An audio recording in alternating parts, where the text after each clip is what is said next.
Molt bon dia i benvinguts a Llibres que Inspiren. Us porto el darrer llibre d'aquesta temporada, que és un llibre molt especial. És aquest llibre d'aquí,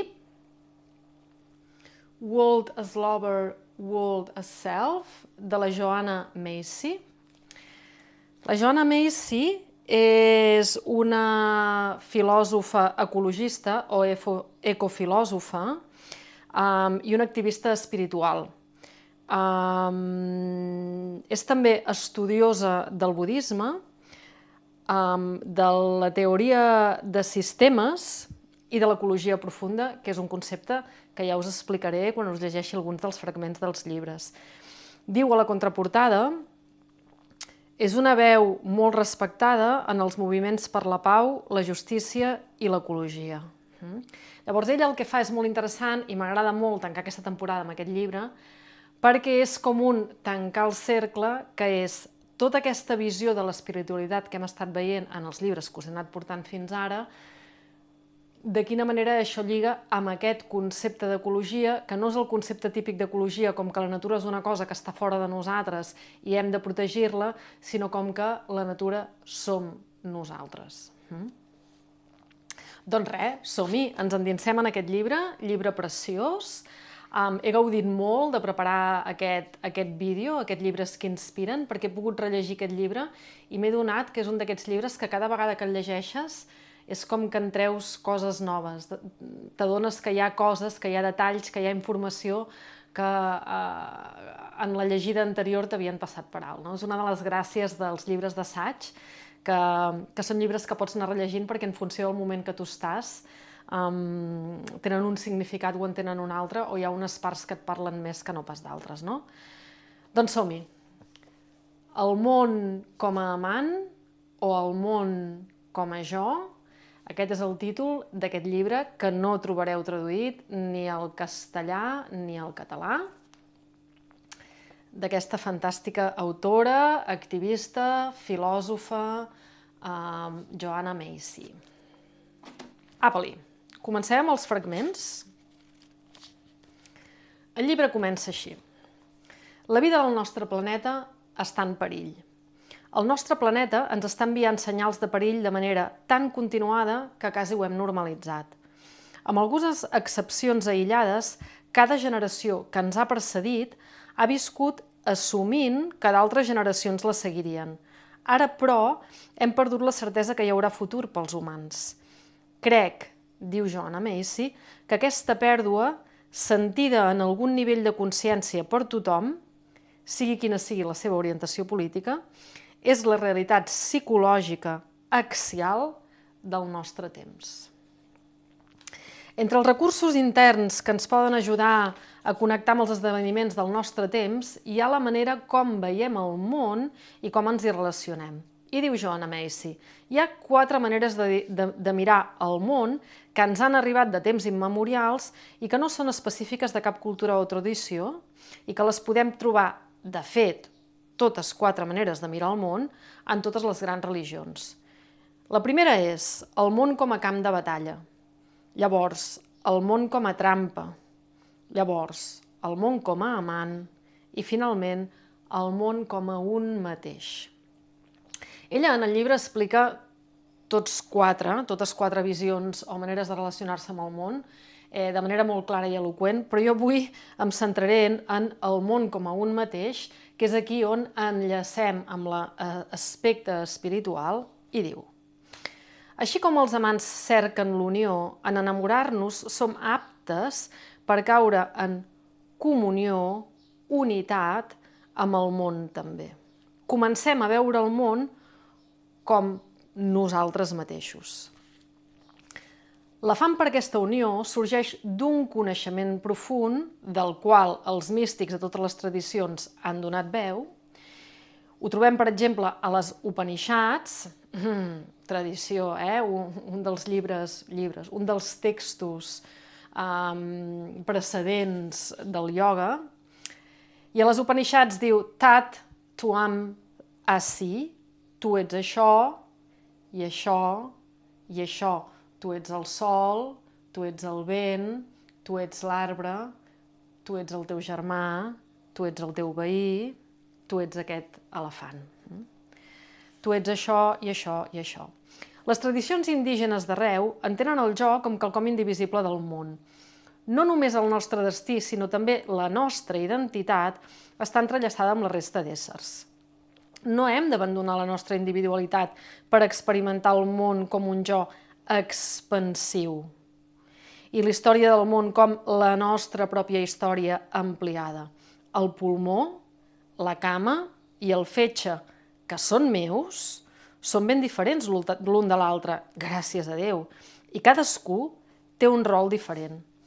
Aquest jo ampliat que trobem avui no és una unitat indiferenciada. En tot sistema viu, la intel·ligència depèn del joc integratiu de la diversitat. La diversitat és una font de resiliència. Això són molt bones notícies, diu Macy, perquè aquests temps de grans reptes ens demana més compromís, persistència i el coratge del que cap de nosaltres pot aconseguir de les nostres pròpies reserves. Podem aprendre a apropar-nos a les altres neurones de la xarxa neural i veure-les amb gratitud.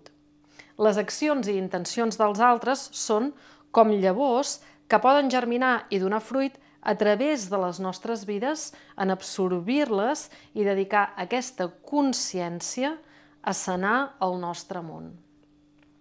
I aquí comencem a entrar en un concepte clau que ja veureu més desenvolupat més endavant i que la filosofia del ioga i tota tradició espiritual en parla moltíssim, que és aquesta cosa de la no separació de l'individu. No som éssers separats, sinó que som parts d'un mateix tot, o som la gota en el mar. Som exactament el mateix que el tot, però en versió individual. Però no som éssers aïllats. Ara, finalment, podem copsar-ho. Som el nostre món coneixent-se. Això m'encanta. Som el nostre món coneixent-se. I què és el que us he estat dient últimament en tots aquests llibres? Que una part essencial de la pràctica de ioga o de la filosofia del ioga és aquest autoconeixement, aquesta recerca d'anar a buscar, d'anar a preguntar-se, d'anar a observar qui som realment. I el que tots els grans mestres espirituals ens diuen és que en aquesta cerca finalment el que trobem és que som el mateix, un tot, amb tot allò altre que existeix. Ara, finalment, podem copsar-ho. Som el nostre món coneixent-se. Podem abandonar el nostre isolament, podem tornar a casa, a un món que se'ns presenta ara, tant com a amant com a jo. Tornem a l'experiència que som tant el jo del nostre món com el seu estimat amant. No estem obligats a destruir-lo pels entulls de l'ego separat i les tecnologies que aquest ego ha posat de moda. Podem despertar a qui realment som, permetre els rius fluir nets de nou i els arbres créixer ben verds a les seves riberes. Podem despertar a qui realment som. Bueno, clar, ho enteneu? Lloc comú de totes les filosofies, sobretot filosofies orientals, de totes les filosofies espirituals orientals, aquesta cosa de despertar-se a qui realment som. És com un recordar allò que ja sabíem, però que en encarnar-nos en aquest cos, en aquesta vida, hem oblidat. Repetides constantment avui en dia les referències a l'interconnexió, en parlàvem en un dels últims llibres, aquestes referències han esdevingut tan habituals que la familiaritat d'aquestes paraules no ens deixa veure les implicacions vitals i transformadores que sorgeixen si ens les prenem seriosament. Perquè realment, percebre tota vida com interconnectada posa a prova moltes de les nostres assumpcions automàtiques sobre què som i què necessitem. Ens pot portar a veure el món no com a camp de batalla o trampa, sinó com a font del nostre cos i ment i tan intrínsec al nostre benestar que pot molt ben ser vist com a amant o com a jo ampliat. Què vol dir ser una part vivent d'un tot vivent? Com una cèl·lula en el cos de la Terra? Aquesta pregunta, quan ens la fem, ens transporta o ens porta a la saviesa ancestral. Què vol dir ser una part vivent d'un tot vivent. Joana diu que ella porta la mirada cap a les ensenyances de Buda, perquè diu: no hi ha cap altre corpus de pensament en què l'interdependència de totes les coses tingui un paper tan central i específic. En budisme parlen d'una cosa que en anglès es diu dependent co-arising i que jo he traduït, i no sé si en altres textos en català està traduït d'aquesta manera, coaparició dependent. És a dir, tots els aspectes del nostre món i tots els factors de la nostra vida subsisteixen, veié Buda, en una xarxa dinàmica d'interdependència. Per l'ull físic semblen projectes separats caminant en cossos separats. Veient la vida amb aquesta perspectiva, de cossos separats, sentim que ens hem de protegir construint grans murs, comunitats emmurallades i fronteres militaritzades.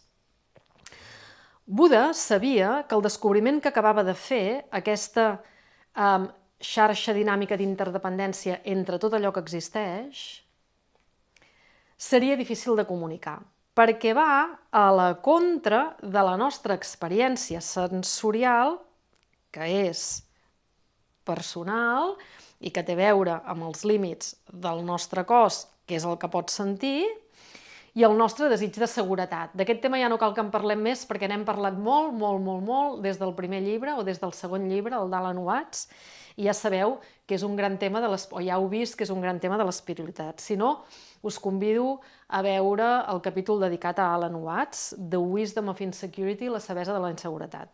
Torno.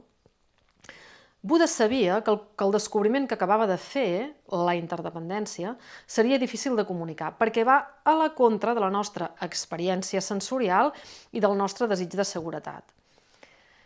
Diu també Buda, les coses no produeixen les unes a les altres, o unes fan que les altres succeeixin com en una causalitat lineal. No. Sinó que hi ha una reciprocitat dinàmica en joc. El poder d'aquesta independència rau no en el fet que hi hagi una entitat dominant, sinó en la relació entre les entitats. I aquí, en aquest moment del llibre, Joanna Macy s'expandeix en tot el tema del budisme amb molt detall, ha aplicat sobretot aquest concepte del jo, de la relació amb el món, etc. Molt interessant. Jo m'ho salto i me'n vaig directament a una altra part del llibre on aprofundim una mica més en tot això que ja us he dit. Diu: hem rebut un do inestimable, estar vius en aquest preciós univers autoorganitzat, participar a la dansa de la vida amb sentits per percebre-la, pulmons per respirar-la, òrgans que ens nodreixen, és una meravella sense paraules.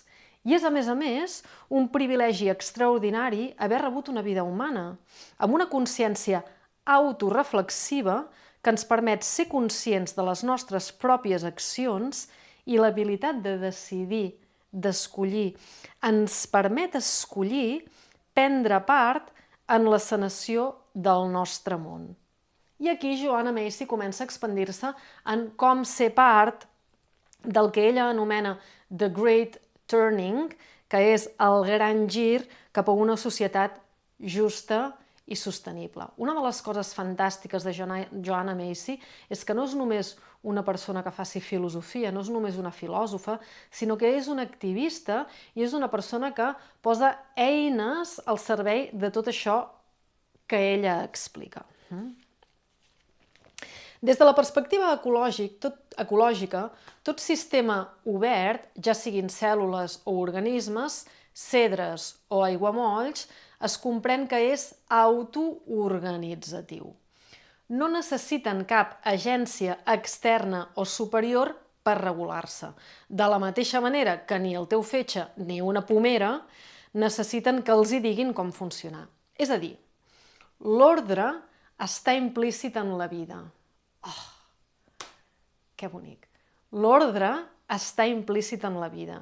És part integral dels processos vitals.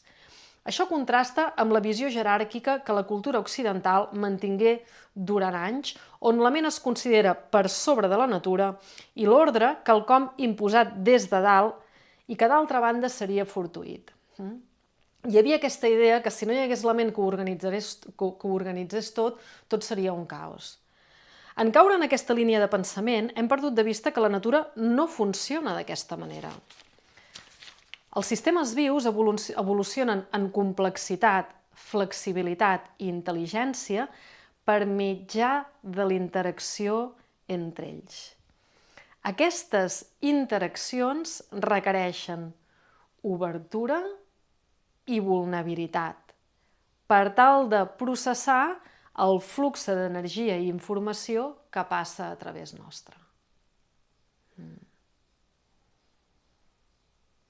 Aquestes interaccions requereixen obertura i vulnerabilitat.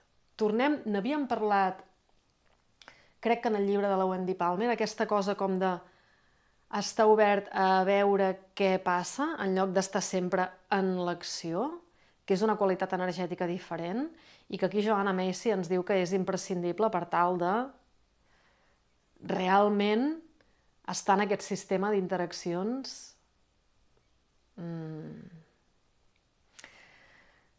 Continua.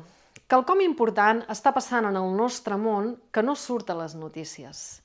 Diu, ho considero l'avanç més fascinant i esperançador dels nostres temps i té a veure justament amb la nostra noció del jo.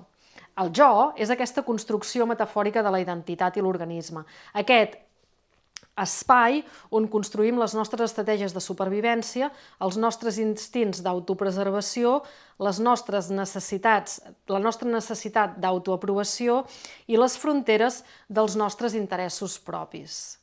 Quelcom està canviant aquí. Aquesta noció tradicional del jo està canviant per concepcions d'identitat i d'interès personals més amples en el que el filòsof Arne Naes va anomenar el jo ecològic, coextensiu amb altres éssers i la vida del nostre planeta.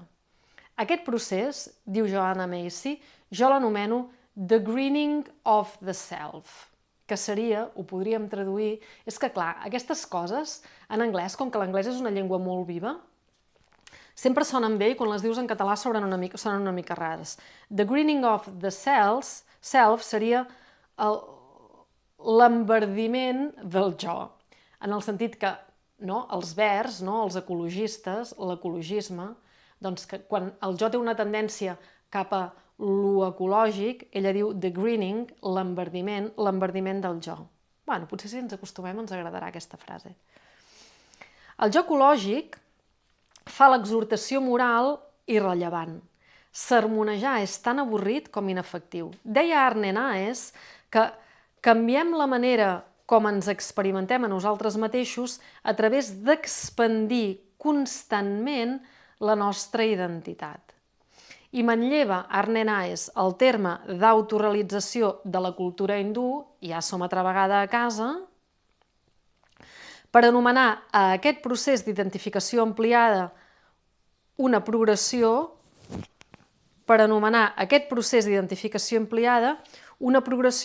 on el jo a realitzar s'extén més i més enllà de l'ego aïllat per incloure més i més tot el món fenomènic. I això és exactament del que parlen les escriptures. Això és exactament el moll de l'os, allò profund que hi ha en la filosofia ioga i la resta de filosofies orientals. Diu Naes, desafortunadament, el moralisme tan extès entre els ecologistes ha donat al públic la falsa impressió que se'ls demana que facin un sacrifici, més responsabilitat, més compromís, més preocupació i uns estàndards morals millorats. Però tot això fluiria de manera natural i senzilla si el jo s'ampliés i s'aprofundís de manera que la protecció de la natura fos quelcom percebut i sentit com la protecció d'un mateix. És que... espectacular. Diu, estem començant a adonar-nos que el món és el nostre cos. Estem començant a adonar-nos que el món és el nostre cos. El jo ecològic és una construcció metafòrica, útil per tot allò que ens permet percebre i com ens ajuda a comportar-nos d'una determinada manera.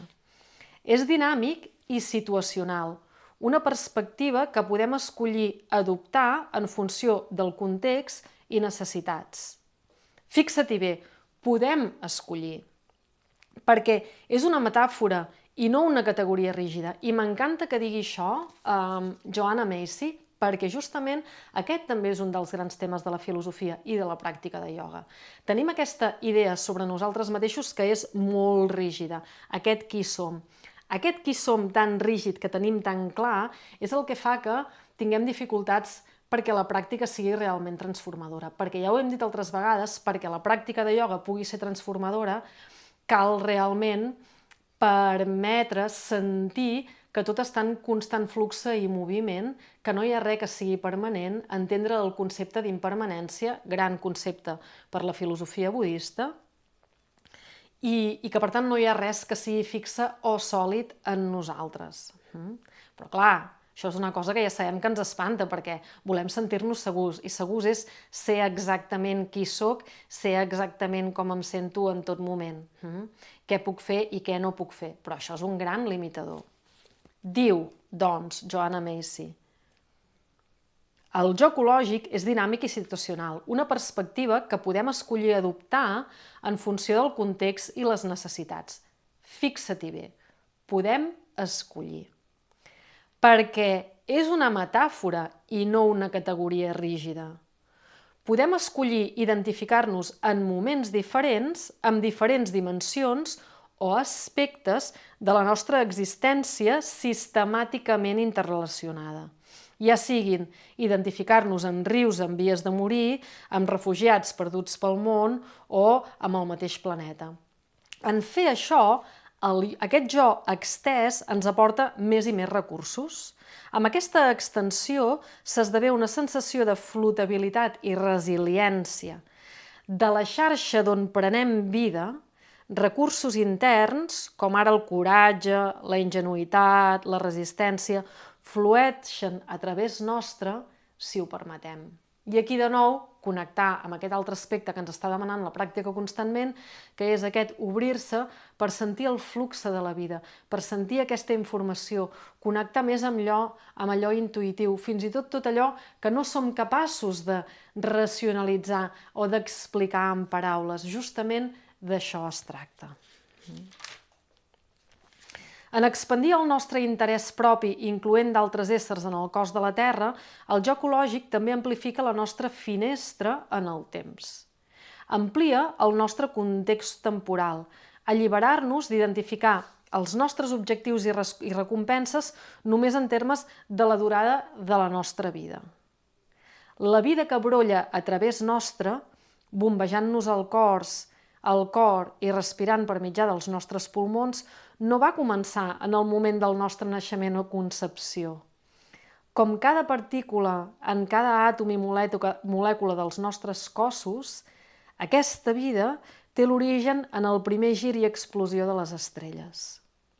Per tant, aquest enverdiment del jo, the greening of the self, ens ajuda a rehabilitar el temps i la nostra història en tant que vida a la Terra. Fixa-t'hi bé, ens està dient, nosaltres no som només aquest jo aïllat que comença el dia que vam néixer o el dia que ens van concebre i s'acaba el dia que vam morir.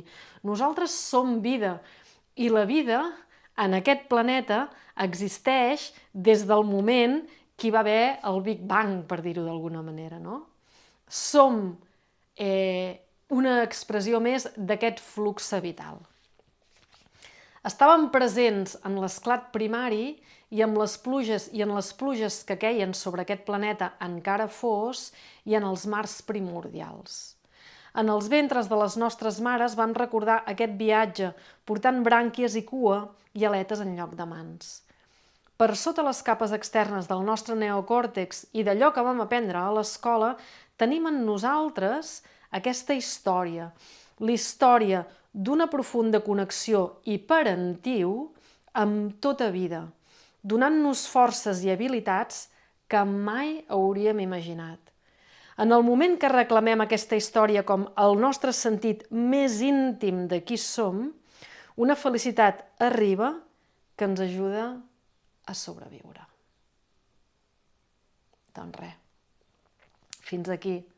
No tinc paraules, tot el llibre val molt la pena. Jo us n'he portat només uns fragments, però és fantàstic saber que existeix aquesta perspectiva ecològica que té a veure amb l'espiritual i fer-se aquestes preguntes. Sempre els grans mestres ens han dit que l'important és fer-se les preguntes adequades, no? I Joanna Macy ens n'ha proposat algunes de preguntes. Una era, deixeu-me que la busqui, què vol dir ser una part vivent d'un tot vivent? Doncs res, et deixo aquesta pregunta perquè hi reflexionis profundament en meditació, no des de la raó, què vol dir ser una part vivent d'un tot vivent.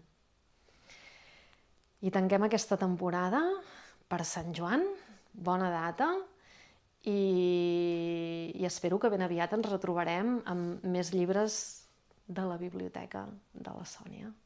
Doncs apa, que tingueu molt bon estiu. Adéu!